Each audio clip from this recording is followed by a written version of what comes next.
बड़ी खबर के साथ यूपी में बढ़ाया जा सकता है कोरोना कर्फ्यू। एक हफ्ते और बढ़ाया जा सकता है कोरोना कर्फ्यू। कुछ छूट के साथ कर्फ्यू बढ़ाने पर विचार किया जा रहा है। कोविड कर्फ्यू पर कल फैसला लिया जा सकता है। आपको बता दें कि अभी 31 मई तक यूपी में कोरोना कर्फ्यू लागू है और जो जानकारी मिल रही है उसके मुताबिक अभी कोरोना कर्फ्यू की अवधि को और बढ़ाया जा सकता है। इस पर विचार किया जा रहा है।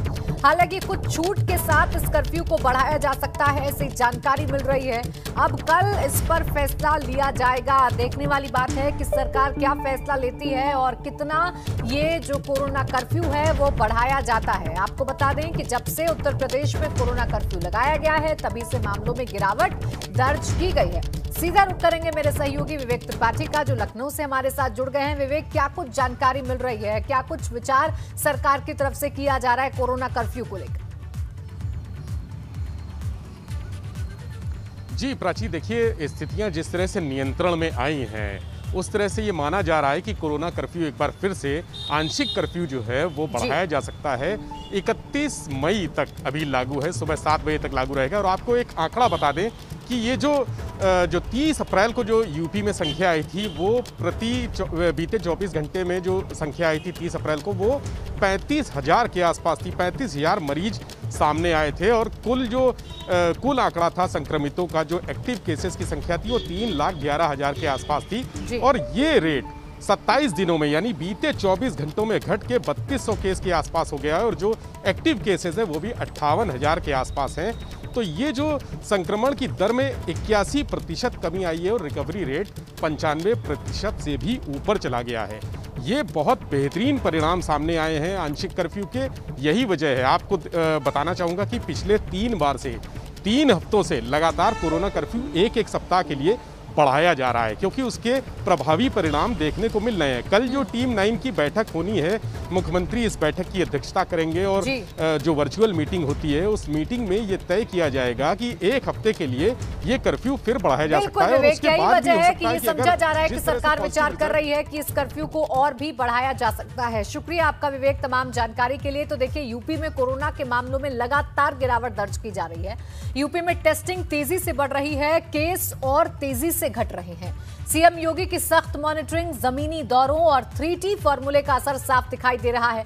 पिछले 24 घंटे में कोरोना के 2,402 मामले सामने आए, जबकि 158 संक्रमितों की जान चली गई।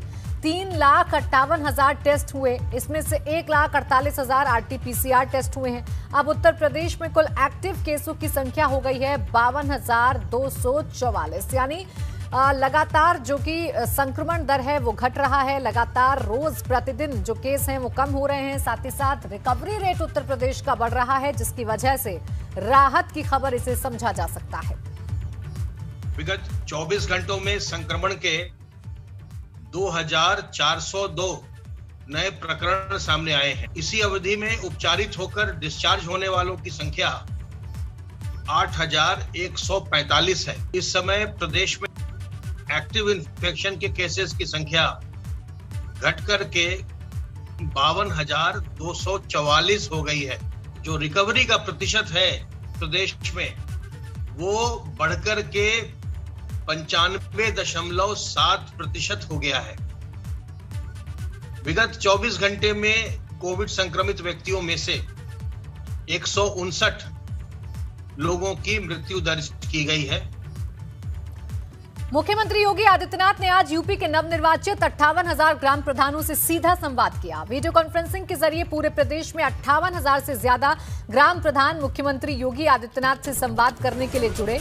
इस दौरान सीएम योगी ने नवनिर्वाचित प्रधानों को कोरोना संकट से निपटने और निगरानी समितियों की मदद से गांव में संक्रमण रोकने के अलावा गांव में विकास कार्य और मानसून से पहले बारिश की वजह से पनपने वाली बीमारियों से निपटने के लिए काम करने की नसीहत दी। जांच कराने के बाद जब आप इस बात को संतुष्ट हो जाएं कि इस व्यक्ति में कोरोना के कोई लक्षण नहीं, तो व्यक्ति गांव में जा सकता है। अन्यथा आपको गांव में पूरी सतर्कता बरतनी पड़ेगी। अब एक प्रतिस्पर्धा होनी चाहिए, कंपटीशन होना चाहिए कि मेरा गांव कोरोना मुक्त गांव।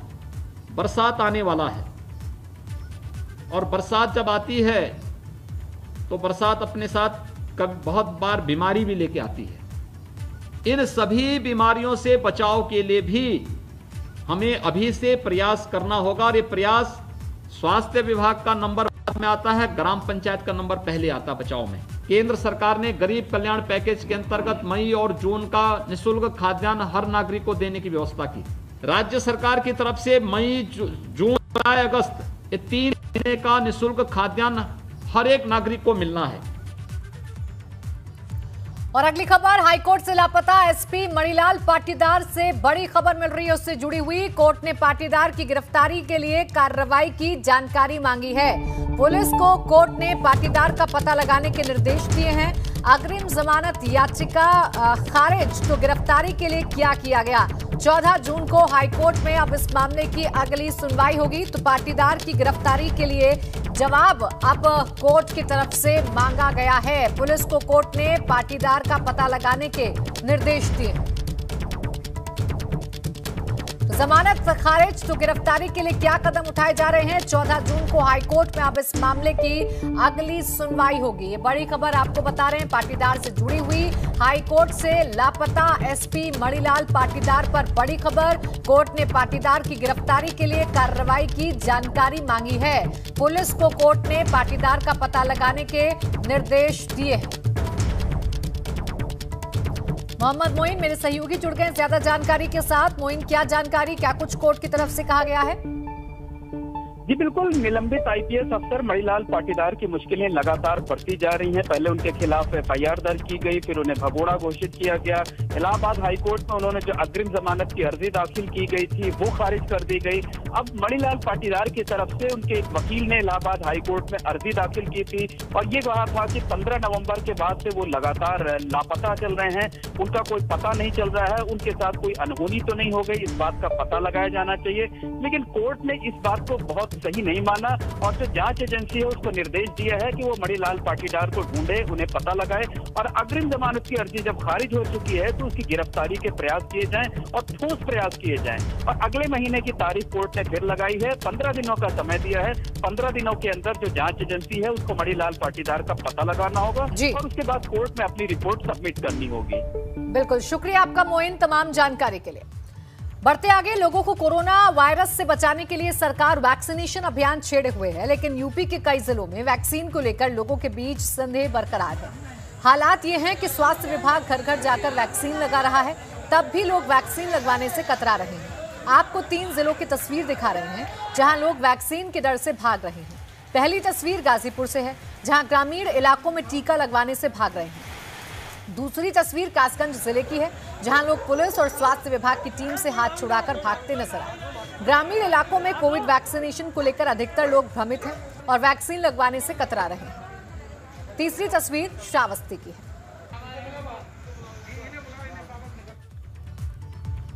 और राजधानी में ब्लैक फंगस का कहर बढ़ता जा रहा है और इससे संक्रमित मरीजों के लिए सबसे जरूरी एम्फोटेरेसिन बी इंजेक्शन कहीं मिल नहीं रहा। सरकारी और निजी अस्पतालों के साथ बाजारों में भी एंटी फंगल इंजेक्शन की कमी है। रेड क्रॉस सोसाइटी की तरफ से निजी अस्पतालों को एम्फोटेरेसिन बी इंजेक्शन दिया जा रहा है, लेकिन मांग की अपेक्षा आपूर्ति सीमित है। रेड क्रॉस सोसाइटी के ऑफिस के बाहर मरीजों के तीमारदारों की भीड़ लगी हुई है, लेकिन फिर भी इंजेक्शन नहीं मिल रहा है। लखनऊ से हमारे सहयोगी विवेक त्रिपाठी की ये रिपोर्ट। राजधानी में ब्लैक फंगस का कहर बढ़ता ही जा रहा है। कुल मिलाकर निजी और सरकारी अस्पतालों में इस समय 290 मरीज भर्ती हैं। 26 की मौत हो चुकी है और बीते 24 घंटों में 21 नए मरीज सामने आए हैं। इस बीमारी से जूझने के लिए, लड़ने के लिए जो सबसे ज़रूरी इंजेक्शन है एम्फोटेरेसिन बी, वो उपलब्ध नहीं है। हम इस समय खड़े हैं रेड क्रॉस सोसाइटी के दफ्तर में, जहां पर सरकार की तरफ से और रेड क्रॉस सोसाइटी की तरफ से इंजेक्शन दिए जाते हैं। यहाँ से निजी अस्पतालों में और निजी व्यक्तियों को, जो अस्पताल जिनको रिकमेंड करते हैं, उनको इंजेक्शन दिया जाता है। हमारे साथ इस इंजेक्शन की उपलब्धता पर बात करने के लिए गौरव है। गौरव से हम पूछेंगे कि क्या व्यवस्था है यहाँ पे, किस तरह से इंजेक्शन आपके पास आते हैं और कितनी डिमांड है? देखिए, जो ब्लैक फंगस से पीड़ित मरीज हैं वो किसी निजी अस्पताल में भर्ती हैं, तो उनको अपना हॉस्पिटल का लेटर जिसमें प्रिस्क्राइब किया हो एम्फोटेरेसिन बी इंजेक्शन, वो उसके साथ पेशेंट के आधार कार्ड की कॉपी, उनके अटेंडेंट के आधार कार्ड की कॉपी और एक लेटर कमिश्नर लखनऊ के नाम, जिसमें वो लिखते हैं कि मेरा पेशेंट एडमिट है, जिसकी डिटेल ये है और मैं अटेंडेंट हूँ, मेरी डिटेल ये है। उसको लेकर वो कमिश्नर ऑफिस पे जाते हैं। वहाँ पे एक डॉक्टर की रिपोर्ट लगती है और एडी हेल्थ की रिपोर्ट लगती है। लगने के बाद कमिश्नर ऑफिस से लेटर इशू कर दिया जाता है, जिसकी एक कॉपी रेड क्रॉस को तत्काल वो लोग ईमेल से उपलब्ध करा देते हैं और एक कॉपी हार्ड कॉपी पेशेंट के हाथ में दे देते हैं। उस कॉपी को लेकर जब अप्रूवल के बाद पेशेंट हमारे पास आता है तो हम उसको इंजेक्शन उपलब्ध कराते हैं। 100 इंजेक्शन आते हैं और ज़रूरत है इससे कहीं ज़्यादा की, बहुत डिमांड है, बाज़ार में उपलब्ध नहीं है इंजेक्शन। हम यहाँ पे दिखाएंगे आपको कि लोग यहाँ पर इंतज़ार कर रहे हैं, अपने परिजनों के लिए इंजेक्शन का इंतज़ार कर रहे हैं। सुबह से यहाँ पर लोग खड़े हुए हैं, लेकिन अभी भी इंजेक्शन की बहुत ज़रूरत है और जो डिमांड है उससे 10% भी आपूर्ति नहीं हो पा रही है। कैमरा पर्सन राजू के साथ विवेक त्रिपाठी, एबीपी गंगा, लखनऊ। प्रयागराज में आज एक बार फिर गंगा के किनारे रेत में दफनाए गए शवों पर से कफन और लकड़ियां हटाने की घटना सामने आई है। इस बार प्रयागराज के फाफामऊ घाट पर गंगा किनारे दफन किए गए शवों की कब्रों से लकड़ियां और चुनरियां हटा दी गई और उन्हें एक जगह इकट्ठा करके जला दिया गया। ये सब तब हुआ जब खुद एसडीआरएफ और पुलिस गंगा किनारे घाटों पर दफनाए गए शवों की निगरानी कर रही है, क्योंकि कुछ दिनों पहले प्रयागराज के श्रृंगवेरपुर घाट से रेत में दफन शवों से चुनरी और लकड़ियां हटाने की तस्वीरें सामने आई थीं। कि निगरानी के बावजूद एक बार फिर कब्रों से छेड़छाड़ कैसे और कौन कर रहा है, ये सवाल खड़े हो रहे हैं। हालांकि इस मामले में जिम्मेदार अधिकारी कुछ भी बोलने को फिलहाल तैयार है नहीं।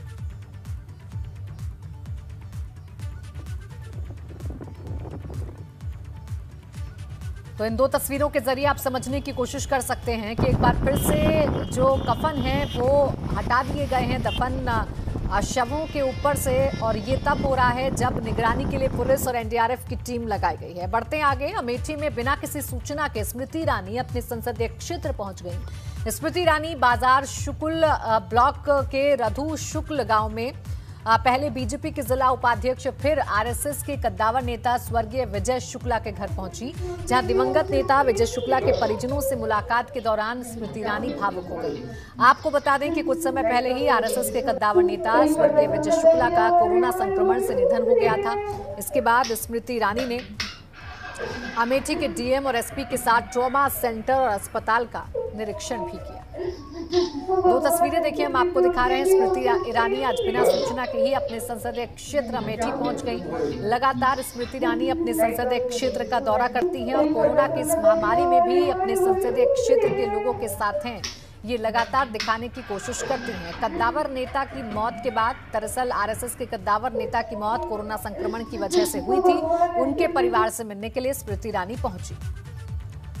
बढ़ते आगे, धार्मिक स्थलों पर लगे लाउडस्पीकर एक बार फिर सुर्खियों में है। इलाहाबाद हाईकोर्ट में धार्मिक स्थलों से बजने वाले लाउडस्पीकर्स पर रोक लगाने की मांग को लेकर एक जनहित याचिका दायर हुई है, जिसमें याचिकाकर्ता की तरफ से कोरोना कर्फ्यू के दौरान घरों में रह रहे लोगों को होने वाली परेशानी को आधार बनाया गया है। याचिका में कहा गया है कि कोरोना कर्फ्यू में बहुत से लोग घरों में रहकर काम कर रहे हैं और बच्चे भी घरों में ऑनलाइन क्लास के जरिए पढ़ाई कर रहे हैं। ऐसे में धार्मिक स्थलों के लाउडस्पीकर कई बार बजने से लोगों को परेशानी हो जाती है। कई बार लाउडस्पीकर बजने से लोगों में मानसिक तनाव, नींद न पूरी होने से चिड़चिड़ापन समेत कई तरह की समस्याएं हो रही हैं। ऐसे में लाउडस्पीकर के नियमित इस्तेमाल पर रोक लगाई जाए। ये जनहित याचिका आशुतोष कुमार शुक्ला ने दाखिल की है। उनकी तरफ से ये कहा गया है कि मस्जिदों समेत दूसरे धार्मिक स्थलों से लगातार लाउडस्पीकर का इस्तेमाल होने से लोगों को खासी दिक्कतों का सामना करना पड़ता है। लोगों की नींद में खलल पड़ता है, उनको कई तरह की बीमारियां हो जाती हैं, लोग परेशान हो जाते हैं, चिड़चिड़ेपन का शिकार हो जाते हैं। इसलिए धार्मिक स्थलों पर नियमित रूप से लाउडस्पीकर बजाए जाने पर रोक लगनी चाहिए। वैसे ये कोई पहला मामला नहीं है जब मस्जिद समेत दूसरे धार्मिक स्थलों पर लाउडस्पीकर बजाए जाने का मामला तूल पकड़ा हो। सबसे पहले इस मामले को बॉलीवुड सिंगर सोनू निगम ने उठाया था और उसके बाद इलाहाबाद सेंट्रल यूनिवर्सिटी की vice chancellor professor Sangeeta Srivastava ने भी इस मामले को तूल दिया था। उन्होंने लिखित रूप से शिकायत की थी। तो बहरहाल अब अदालत को तय करना है कि वो इस मामले में क्या कुछ फैसला सुनाता है। कैमरामैन रोहित श्रीवास्तव के साथ मोहम्मद मोइन, एबीपी गंगा, प्रयागराज। उत्तर प्रदेश की सबसे हाईटेक जेलों में शुमार डासना की जिला जेल में बंद 4 बंदियों ने पैरोल पर जाने से इनकार कर दिया और जेल प्रशासन को लिखित में लिख कर दिया कि वो अपनी समय अवधि पर ही जेल से बाहर जाएंगे। यानी कि उन्हें डर है कि बाहर कोरोना महामारी की चपेट में ना आ जाएं और इसी के चलते जेल में मिल रही सुविधाओं और जेल की स्वास्थ्य टीम द्वारा जिस तरीके से बंदियों की सुरक्षा, एहतियात और सावधानी को ध्यान में रखते हुए दवाइयां और जेल में सैनिटाइजेशन किया जा रहा है, उससे बंदी अपने आप को काफी सुरक्षित महसूस कर रहे हैं। यानी कि ऐसे 4 बंदियों ने खुद अपने मुंह से कबूल किया है कि वो अपने घर पर सुरक्षित नहीं है।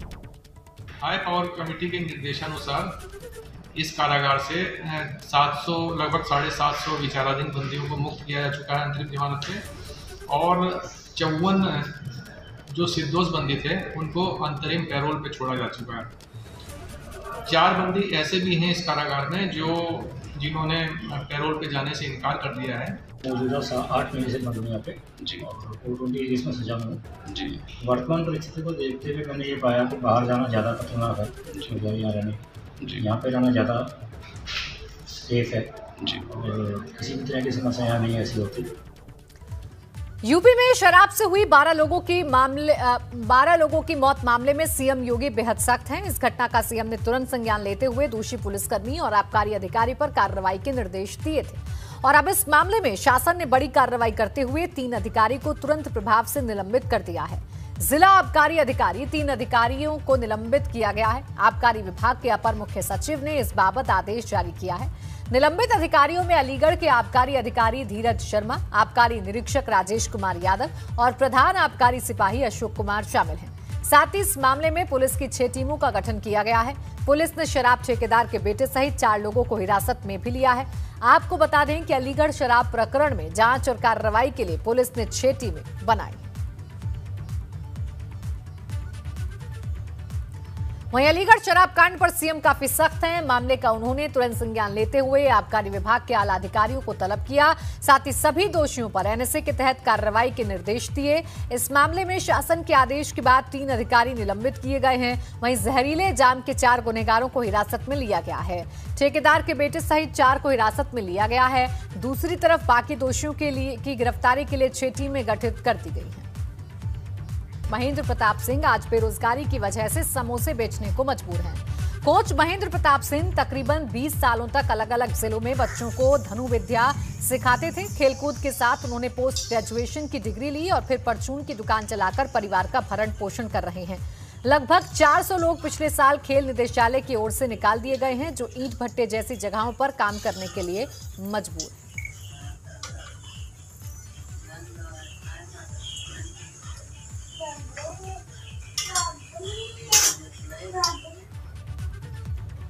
पूरे यूपी में अलग अलग जगह चल रहे आरक्षियों की 6 महीने की ट्रेनिंग खत्म हो रही है। इसके साथ ही सभी को यूपी पुलिस में भर्ती करने की प्रक्रिया परेड के बाद शुरू हो गई है। आज 4 जिलों में आरक्षियों की ट्रेनिंग खत्म हुई। सुल्तानपुर में 98 रिक्रूट आरक्षियों का प्रशिक्षण पूरा हो गया, जिसके बाद जिले के पुलिस कप्तान ने पुलिस लाइन में सभी को बधाई दी और उज्जवल भविष्य की शुभकामनाएं दी। कोरोना के कारण बिना किसी समारोह के कार्यक्रम संपन्न हुआ। मुरादाबाद में भी पीएससी की 9वीं बटालियन में उत्तर प्रदेश पुलिस के 150 जवानों को 6 महीने का स्पेशल प्रोटेक्शन फोर्स का प्रशिक्षण पूरा हुआ। सेना नायक अशोक कुमार सिंह ने परेड की सलामी लेने के बाद शपथ दिलाई और सभी को मुरादाबाद, अमरोहा और हापुड़ के लिए रवाना किया। बरेली में 165 रिक्रूट सिपाहियों का शपथ ग्रहण समारोह हुआ। शपथ ग्रहण समारोह और परेड की सलामी लेने के लिए एडीजी बरेली अविनाश चंद्र मुख्य अतिथि के तौर पर पुलिस लाइन पहुंचे। सभी को ईमानदारी से नौकरी की शपथ दिलाई गई। साथ ही एडीजी अविनाश चंद्र ने कई अहम टिप्स दिए। झांसी पुलिस लाइन में दीक्षांत परेड के साथ 153 महिला रिक्रूटर्स का 6 महीने का प्रशिक्षण पूरा हुआ और अब सभी को व्यावहारिक प्रशिक्षण के लिए जिलों में भेजा जाएगा।